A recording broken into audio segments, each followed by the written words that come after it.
undoable. People have to realize it's over.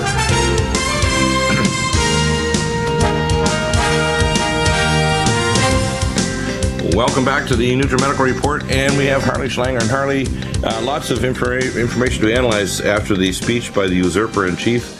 And I guess he repeated his statement, I have a pen and I have a phone, in different ways.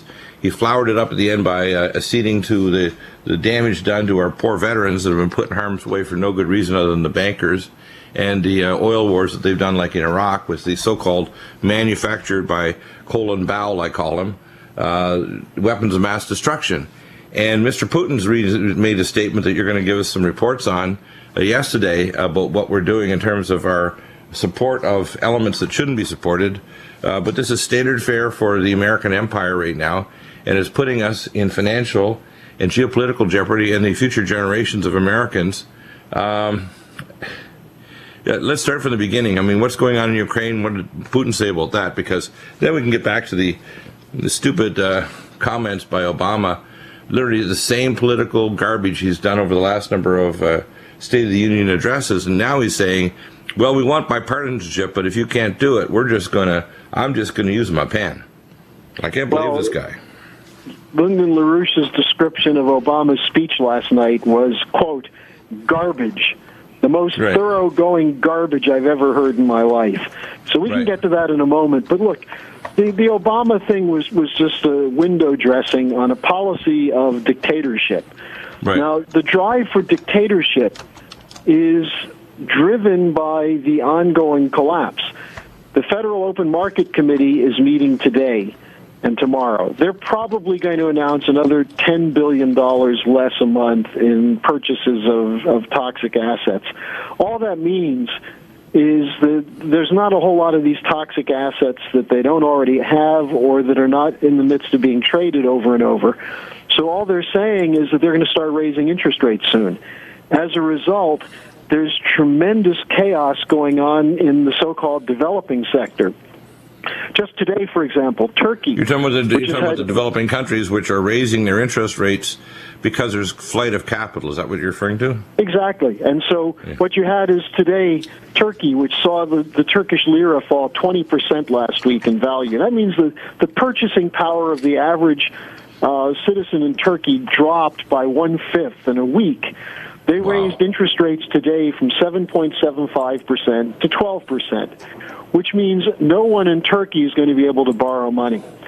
Argentina had a 7% devaluation, or not a devaluation, but a drop of its currency 1 week, 7% the next, and then 10% after that, because Argentina is under attack by British speculative interests, the City of London interests, that are trying to break the government of Christina Kirchner.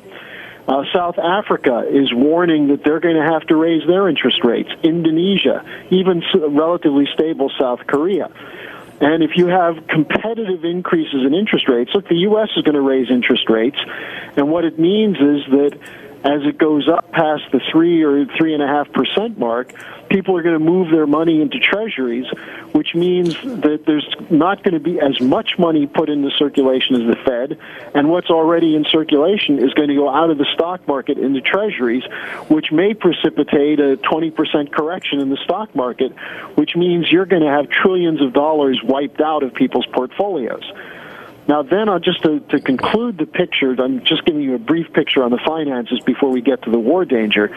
In Europe, 2 days ago, the Bundesbank, which is the German central bank, said, look, let's face it, these bailouts haven't worked very well. The stress tests are going to show that the big banks of Europe are in deep trouble. They're going to need more money. And essentially they said Germany's not going to provide it, neither should central governments.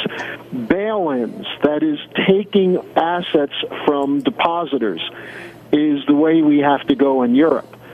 And now this is not just some abstract figure in Brussels saying it, some bureaucrat in the European Union bureaucracy. It's the bank of the biggest country, strongest economy in Europe, and the most solvent country in Europe. So this is good. This sent shudders through the markets.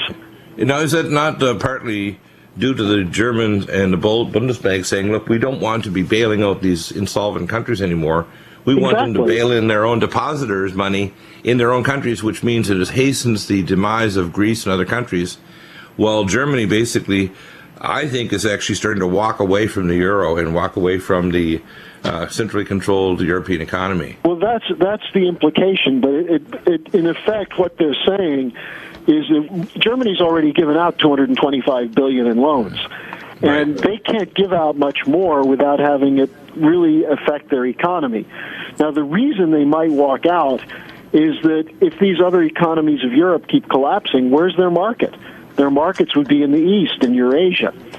So that's one consideration. But the other consideration, and this is important, is that they're essentially saying that the sovereign debt that's been created by the European Union through its loans to governments to pay back the banks is really not a legitimate concern of Europe or Germany. And they're really saying it's not the concern of those governments either. Therefore, and the way they put it was dishonest. They said this is a haircut for the rich. But as you know, many medium... That's pretty nervy on their part to say haircut. Well, that's how they didn't use the term. That's how it was interpreted. This is the reason for it. In a country where you have more than 100,000 euros in the bank, if that country then would seize 42% of above 100,000, which is what Cyprus did, that will give them a certain amount of liquidity in the short term and may even allow them to restock their banks so they don't collapse this quarter. But as we see in Cyprus, number one, it's not a solution to the debt crisis, and number two, it just creates increases in unemployment, poverty, more people dependent on the government. So it's not a solution. And I think what you're saying about the Germans is really interesting because there's a huge fight in Germany right now over Ukraine. And I think we should just wait to the second segment to take up Ukraine, but I'll just make this point. There are people like Merkel and others who are towing the line of NATO and the British, saying Putin's undemocratic, the Russians should stay out of Ukraine, Ukraine should join the EU. But there are others in Germany who are saying, why are we defending the European position vis-a-vis the Ukraine when we know it's going to severely harm Russia and probably create a civil war in Ukraine? So we're starting to see dividing lines within these countries, within these governments. How far it goes, it's too early to tell. But what is important is that in Putin's press conference in Brussels after he met with the EU leaders, he didn't give an inch. He basically said, you are supporting racists and fascists, and this is not really part of what you consider European democracy. So I don't know who you are to lecture us in Russia. And this has much more profound implications, as we were talking about before the program. Isn't it amazing to have the country that was called the evil empire lecture us on the idea of republic and democracy and the rule of law? In fact, not doing what I call invasive, manipulative, and dialectic type of wars and campaigns for regime change, which is what we do all the time now.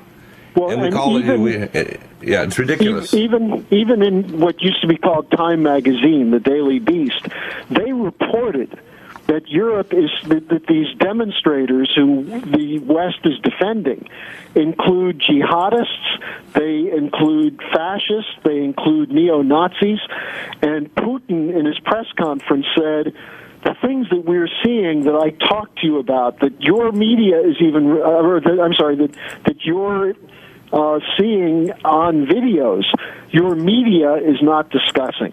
Your media is covering up the fact that you have anti-Semitic, anti-Russian, racist forces in the streets shooting policemen. One policeman died yesterday and another one is near death today, supposedly from peaceful student demonstrations. Well, you know that the armaments that the so-called demonstrations have is very akin to a special forces strike force. This is not a normal citizenry demonstrations. This is a move to try to start a civil war in Ukraine, isn't it? Exactly. That's exactly what it is. Yeah, it's a civil war. Back in a moment.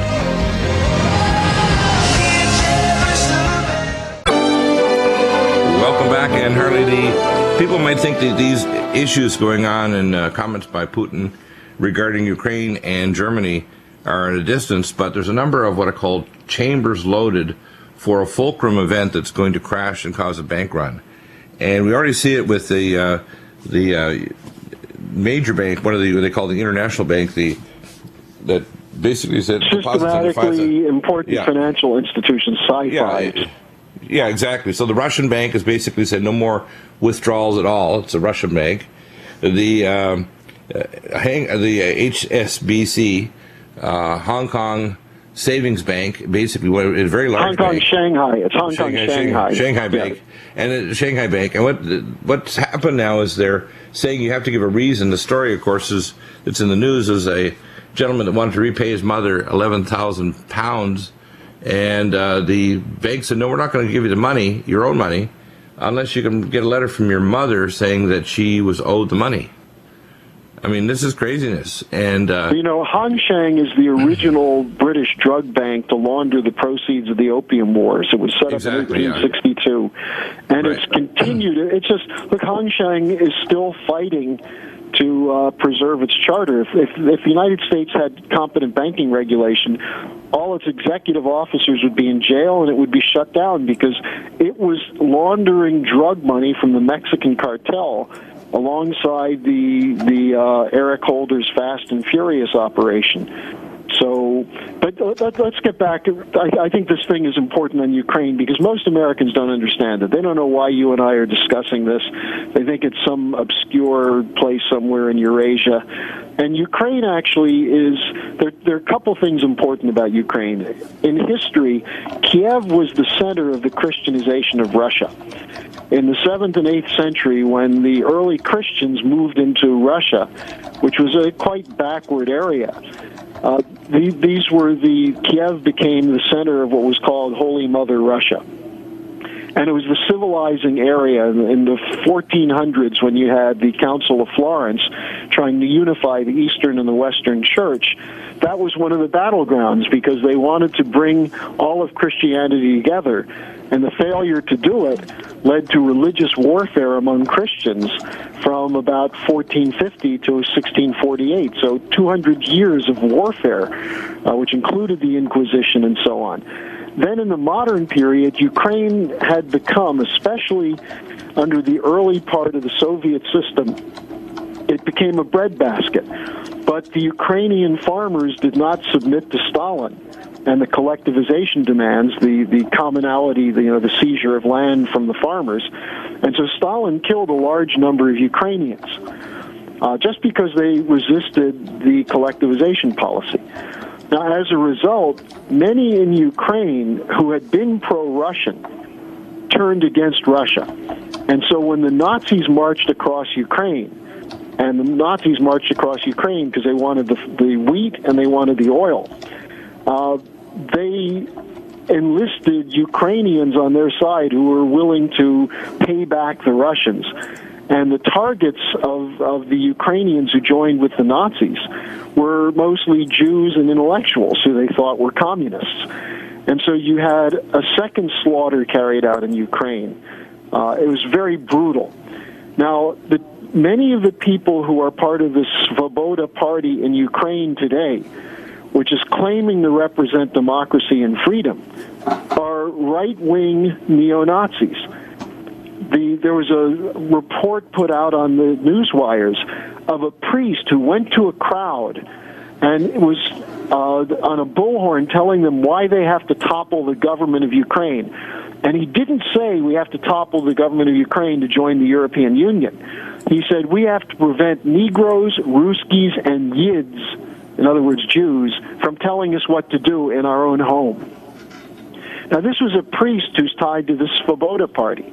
So Putin went to Brussels, and they started lecturing him that you don't have human rights in Russia, and the proof of it is how you're working with Yanukovych in Ukraine to suppress the democratic desire to join the European Union.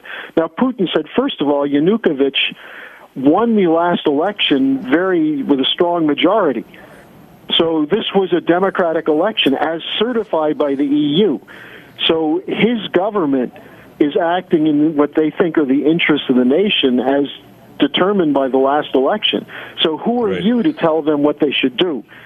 Secondly, the people who you're defending don't represent European values. They represent these right-wing neo-Nazi values. Now, what Putin didn't say, but we have to say, is why is the EU defending this? Why is Merkel defending these so-called rebels? Right. Because they're targeting Russia, because Russia is the central pivot around which nations which are rejecting the transatlantic banking system are moving toward a raw material, oil-centered development project, which includes high-speed rail, space exploration, nuclear power. This is what is most fearful to the European Union and to Obama. And you remember, Dr. Deagle, Putin said when he was asked, why won't you join the European Union banking system? And he said, why would I eat your spoiled food? All I will get is indigestion. Now, the bankers have never forgiven him for that. And so here you have people, I mean, here's a real irony. You know, the EU never protested when the government of Spain said they're going to impose 30,000 euro fines against people who attack the European Union. They never protested when the Greek government went in and beat the hell out of demonstrators who were protesting the IMF European Union austerity shoved down the throats of the people of Greece. But in Ukraine, when the government says they're rejecting the EU austerity and instead getting a loan from Russia, supposedly that's undemocratic. And that just shows you there's something more than meets the eye in this. And your listeners have to become sophisticated on these questions of statecraft quickly, because we're facing a real offensive now from the people supporting and controlling Obama to try and manipulate and brainwash the American people. So we'll accept a war under the idea that we could win a war. And, you know, what Albert Einstein once said is either we end war in the era of nuclear weapons or war will end us. And I think that's something that we have to realize. War can no longer be used as a means of conflict resolution in the nuclear age. Yeah, I think that what we have now is a situation where, strange as it seems, some of the prophecies going back 500 years show that Russia will be the only pivot against the advance of this banking system that will crush every nation on earth. Mm-hmm. Yeah. And it's Putin's comments, which makes sense. By the way, including the pivot nation to protect China, all the Muslim nations which are out of control, and the state of Israel and Saudi Arabia were basically walking lockstep with the bankers in America and the West that are literally marching us over the cliff to World War III. And Russia knows this. They know that the parties are being lined up and forced. And it's an economic phase of this war, but it's going to move into a hot phase here very soon if we don't stop this. Yeah, absolutely right.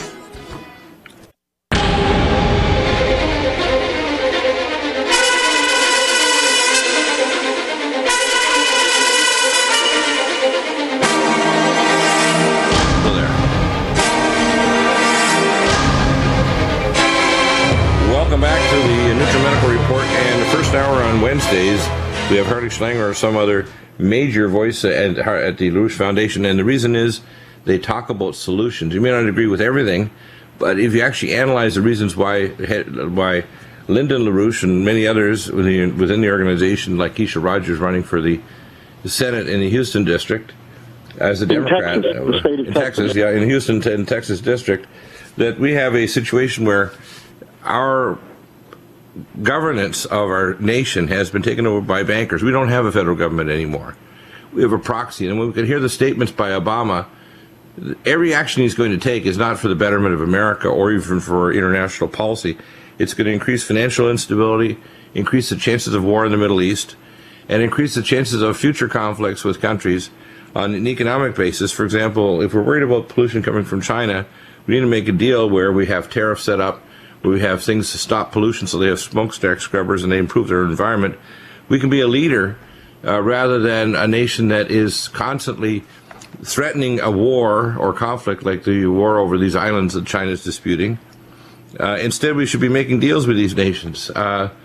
I can see it off the top, but why isn't there not a Trans-Siberian pipeline for oil and gas to China because they have dirty coal?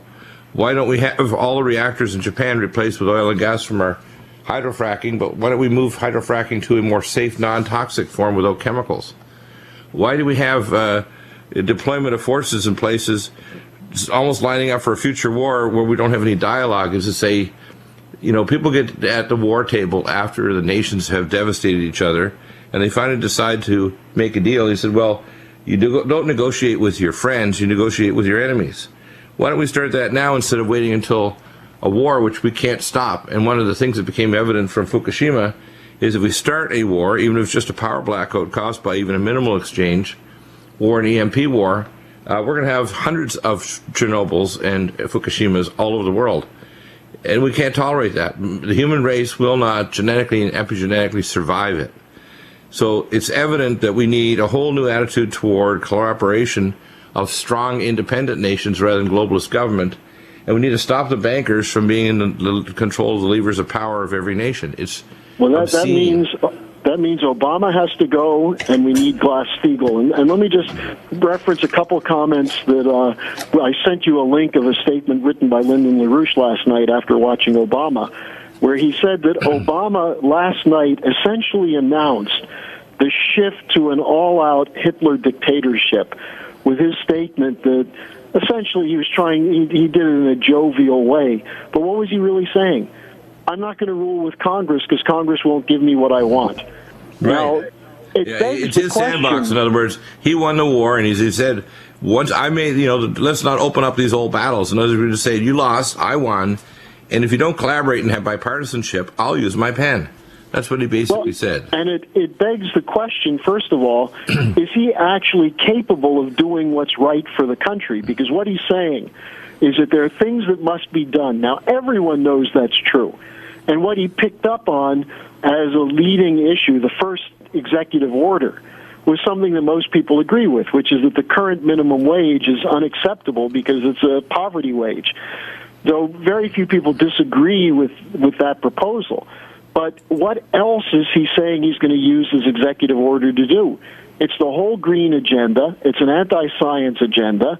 It's a continued agenda of bailing out banks and corporate cartels, of cutting spending for veterans, for real health policy. And so the first thing you have to look at, which the media ignores completely, they're all caught up in, Boehner versus Obama. We've been governed by this kabuki theater for the last since the impeachment of Bill Clinton. Where it's Republicans versus Democrats, and the substance isn't important. Now, part of that is that neither of these parties have anything of substance to say. But to the extent that the media functions as part of the brainwashing, they're perfectly happy to rile people up on issues which, for example, the president has nothing to do with abortion or not. That's the Roe v. Wade and also state law. So why is that a presidential issue? Because the media is trying to use these hot-button issues to turn people away from thinking strategically. So what LaRouche said last night is that the essence of Obama's State of the Union address is that he's going to use his pen to carry out executive orders in violation of the Constitution. Now, there are a few things that presidents can do with executive orders, but those can be overturned by the next president, and some of them can be overturned by the Congress. But instead of going to the Congress and fighting it out, if what he's doing is so good, why doesn't he go to the people and fight it out and use it to win the 2014 midterm elections? Well, because what he's doing is no good. I get 3 or 4 emails a week from the White House, specifically to try to kind of drum up. And of course, when he started, he had this big network with Facebook and Twitter for the young people. They're totally ticked off with him because they know that he's monitoring every move they make, like the song by Sting. Right. The fact is that Obama is a liar. It's the most non-transparent government. What he's been talking about since the first term is Hope and Change is what's called transparent or direct democracy, where they can post up issues to the people. The information gets back to senators and congressmen. They respond with simple bills that are no more than 10 pages, one subject, one object, written at a grade 8 level. And then there are no attachment bills or pork barreling attached to it. and they're simply passed because they're good for the country, rather than bills that are so humongous you need a team of 100 attorneys for a year to actually figure out what the bill is all about. That's what we have with Obamacare. It is a humongous monstrosity where even 7 major parts of the bill were taken out by Obama, which is also unconstitutional. You can't pass a law and have the executive branch actually selectively pull out parts he doesn't like. It's not the way to rule a country. Well, and I think to take it a step further, what you really have with Obama is you have a profile of the American people. The American people do need certain things. We do need jobs. We do need infrastructure. But what he presented was so small that it wouldn't do anything. And in the meantime, he's not going to get rid of bailouts. He's not going to get rid of quantitative easing. He's not going to get rid of Obamacare. He basically said Obamacare is here, just live with it. And so what we're seeing is a policy which is unpopular, legitimately unpopular, and which was put into play precisely in order to destroy our Constitution. Right. And instead of debating the constitutionality of it, people are arguing over the smallness of the legislation. Exactly. And the other part of the problem is who's going to participate when over 70% of the doctors in California won't even participate, when most of the major hospitals across the country will not participate in Obamacare. What kind of insurance is it where your health providers won't even participate in major hospitals? It's ridiculous. And of course, the premiums are right through the ceiling, and they're primarily catastrophic. The first 6 months, no interest. After that, 12 to 18% compounded interest. It's going to drive people into bankruptcy. And well, I mean, I see happening that this is going to impact on business so fast this year that the Democrats don't have the common sense and decency to realize they need to run and pull this bill apart and get rid of it, and then start replacing it with something that actually works, something that's simple. Keep it simple, stupid. I don't understand why the Republicans don't pick up and actually provide a simple response. Part of the problem is they actually tried to author this, which is why Romney's now poking his head up like Groundhog Day, again saying, that, well, yeah, because remember, it was the Republicans that thought up this idea of Obamacare, which was authored by the insurance carriers and the big drug companies. This is not socialized medicine. This is a what I call a slash and burn, policy. Well, it's taking a hatchet to the existing medical care providers, right, and bailing out insurance companies, and then promising people they're going to be taken care of, and they're going to be taken care of the way the Nazis took care of the Jews. Right. Yeah, this is an evil, evil system. And Obama tries to put a smile on it and put that stern cadence of neuro-linguistic programming. People are starting to see beyond the liar-in-chief. The lying king.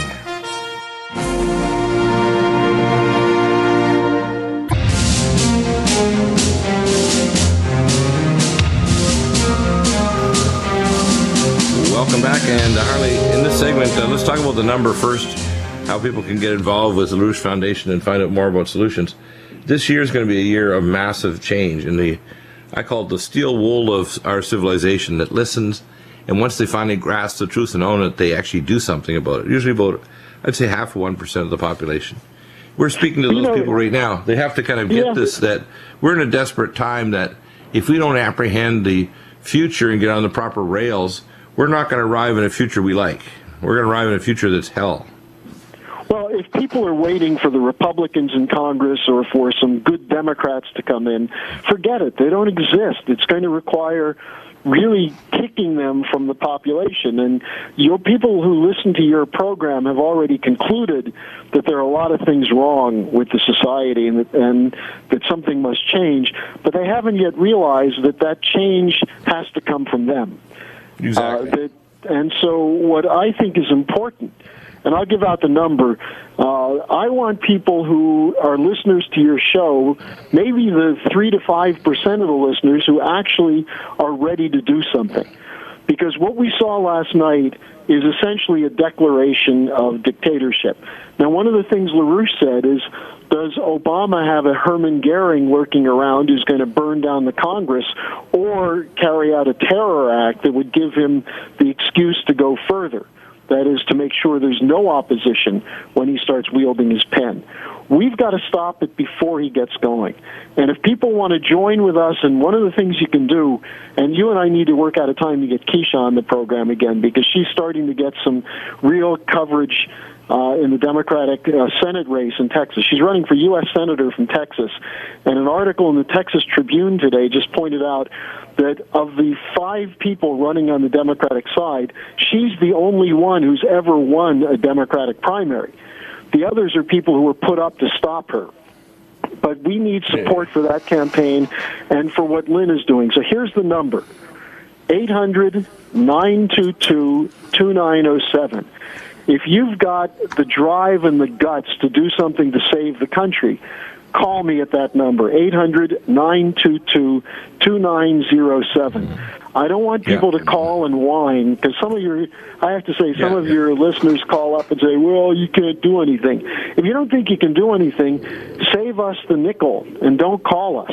I only want people who are serious about doing something. And I know you're out there. You've just been beaten down. You've been affected by the social media. Of course they can. Look, Keisha won twice. Keisha won 2 Democratic primaries. And if we would have had a little more support, we might have elected a congressman. Now imagine if Keisha wins the Democratic nomination for U.S. Senate. What are the Democrats going to do? Because in the second largest state in the country, the first major primary, a LaRouche Democrat running for the impeachment of Obama wins the Democratic senatorial nomination. Imagine that. Now, you can help us do that. Yeah. By the way, here's the psychology of this, which Keisha grasps this.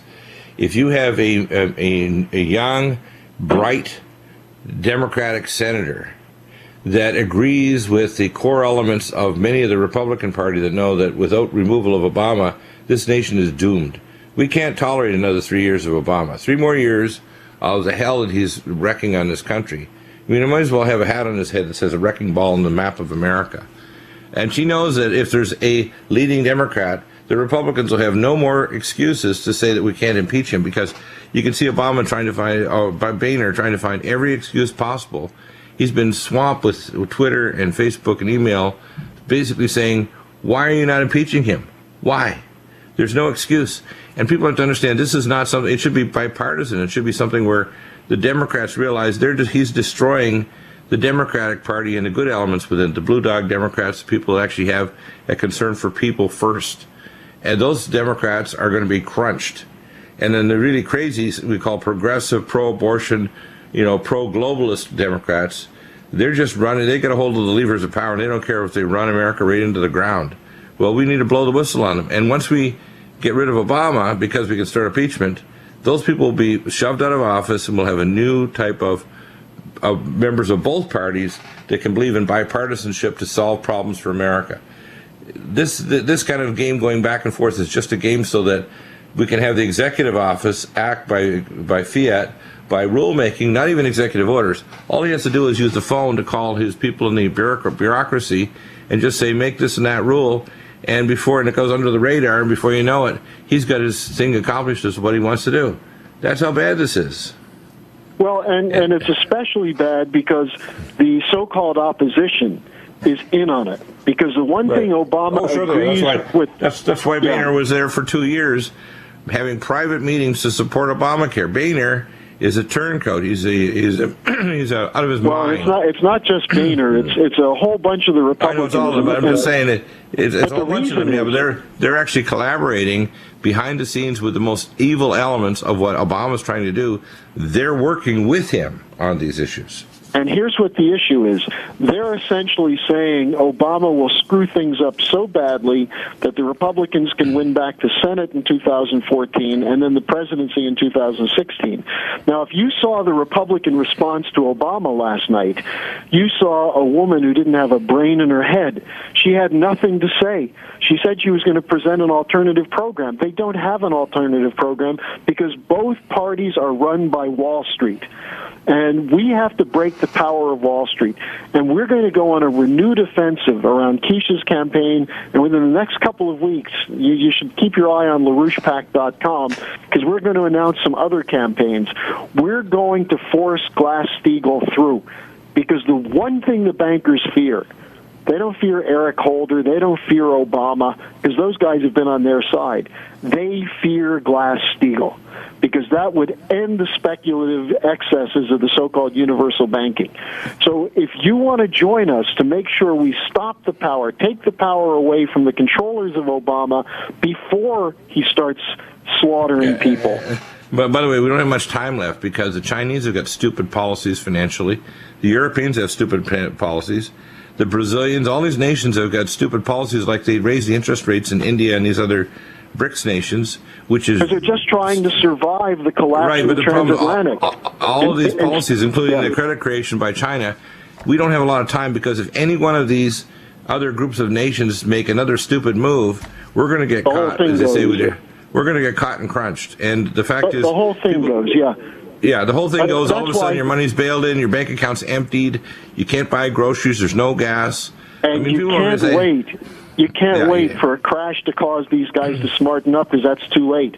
So that's why I'm saying, give us a call, get on board with us, back up Keisha's campaign, back up Lyndon LaRouche. He's still fighting at almost 92. So the number to call is 800-922-2907. One more time, 800-922-2907, and you can tell them you heard it on Dr. Deagle's show and you'd like to talk to me if you want, or you can talk to whoever answers his phone. But if you'd like to talk to me, tell them that, because I will talk with you about what you could do to change this situation dramatically overnight. And it's going to take hundreds of people, maybe a few thousand people in the United States as a kind of Gideon's army. But don't forget, Gideon was pretty successful. He brought disarray into the camp of the invaders. And that disarray comes because you analyze the real fulcrum points of where the dialectic is being controlled from, which is the idea that they want to take over banking completely, and they want the next crisis to be either war or economic devastation or a bank holiday. So when they bring in the next level, it's what I call authentication plus, where everybody basically is going to have biometric authentication, which is a step before the mark of the beast itself, implantable chip. And people say, oh no, that's not going to happen. I'm sorry, all the pieces are coming together. And Obama and his global bankers, they don't want money in your pocket. They don't want you bartering. They don't want you to have silver or gold coins. They want you to have divots in their supercomputer, and if they press Alt-Delete, you don't exist. You cannot buy or sell. And we don't want that. We want independent, strong nations that have policies where their local government can improve the life of their own people. And we want to have, the rule of law internationally, so nations don't invade other nations or try to do regime change like we're doing to Ukraine. This is obscene. It's dangerous.